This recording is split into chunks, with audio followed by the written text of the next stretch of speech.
সুপ্রিয় দর্শকবৃন্দ, আশা করি যে যেখান থেকে আমাদের আজকের ভিডিওটা দেখতে আসছেন অবশ্যই ধৈর্য সহকারে দেখবেন। আজকে আপনাদের মাঝে যে পণ্যটা নিয়ে আসলাম সেটা হলো একটা কেরোসিনের স্টোভ। আর এটা মূলত ব্যবহারের কি উপায় আছে আর এটা অরিজিনালটা কিভাবে কিনবেন, বর্তমানে কোথায় পাওয়া যাচ্ছে এই সম্পর্কে আপনাদেরকে জানানোর চেষ্টা করব।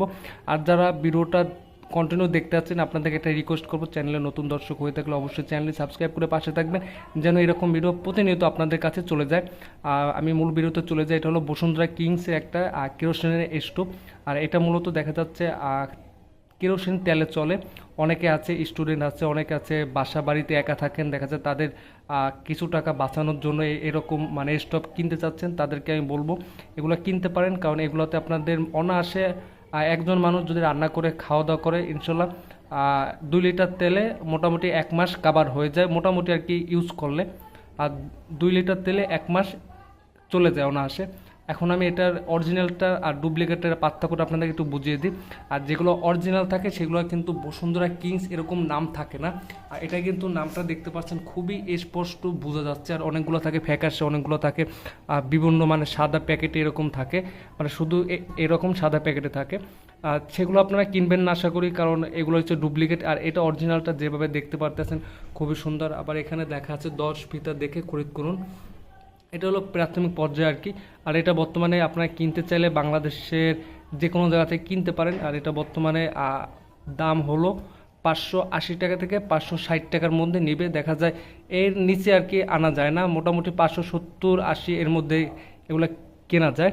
আমি এখন আপনাদেরকে বলবো তারপরে যে বিষয়টা। প্রথমত আপনারা খোলার পর কি করবেন, এখানে ফিতা সম্পূর্ণ রেডি করা আছে। প্রথম পর্যায়ে আপনারা এই পাশে 2টা নাট আছে, এই পাশে 2টা নাট আছে, ওইটা খুলে কেরোসিন তেলটা ভরে নেবেন। তারপরে ফিতাগুলো একটু উপরে উঠিয়ে নেবেন, কারণ এতে আপনাদের ভালো হবে। কারণ দেখা যাচ্ছে অনেক সময় এখানে কেরোসিন তেল দিলে আপনাদের ফিতাগুলো ওই পরিমতো আপনার ভিজবে না, না বেচার কারণে আপনার যদি আগুন দিয়ে দেন তখন আপনাদের ওই ফিতাটা পুড়ে যেয়ে আপনার একটা সমস্যা হতে পারে।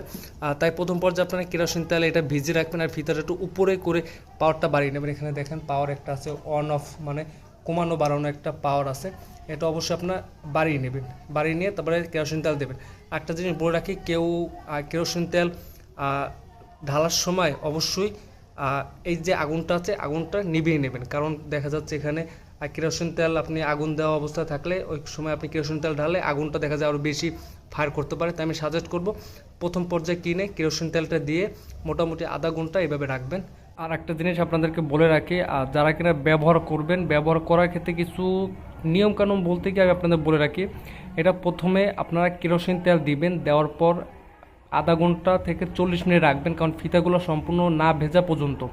কারণ ফিতাগুলো যে না ভেজে আপনি আগুন দেওয়ার সাথে সাথে ফিতাগুলো পুড়ে যাবে, পরবর্তীতে কিন্তু আবার আপনাদের যে দোকান থেকে কেরোসিনের স্টোভটা কিনছেন ওই দোকান থেকে আবার কিন্তু নতুনভাবে ফিতা কিনতে হবে। এর জন্য প্রথম পর্যায়ে আপনার কেরোসিন তেলটা দিয়ে ভিজিয়ে রাখবেন। ভিজানোর পর আর দেখা যায় ভিজানোর পর আপনারা ঠিক 40 থেকে 1 ঘন্টা ধরে রাখেন। 1 ঘন্টার মধ্যে আপনারা আগুন দিয়ে রান্নাবান্না করতে পারেন। আর অবশ্যই আপনাদের একটা জিনিস বলবো, আগুন জ্বালানো অবস্থায় কেউ কেরোসিন ডালবেন না। দেখা যায় এরকম অবস্থায় একটা ঝামেলা হইতে পারে, আমার ক্ষেত্রে এটা হয়েছে আর কি। এর জন্য আপনাদেরকে আমি সাজেস্ট করতে, দেখা যায় কেরোসিন তেল একটু এদিক ওদিক পড়লে দেখা যায় এটা বড় আকারে ফায়ার করতে পারে। আর এটা দেখা যায় একজন মানুষের রান্নাবান্না করতে 2 লিটার তেলে মোটামুটি 1 মাস হয়ে যায়। আর আজকে ভিডিওটা এই পর্যন্ত। সবাই সুস্থ থাকবেন, ভালো থাকবেন আশা করি। যারা কিনা ভিডিওটা সম্পূর্ণ দেখছেন আপনাদেরকে অসংখ্য ধন্যবাদ। পরবর্তী ভিডিওটা পেতে অবশ্যই চ্যানেলে সাবস্ক্রাইব করে পাশে থাকবেন। আসসালামু আলাইকুম।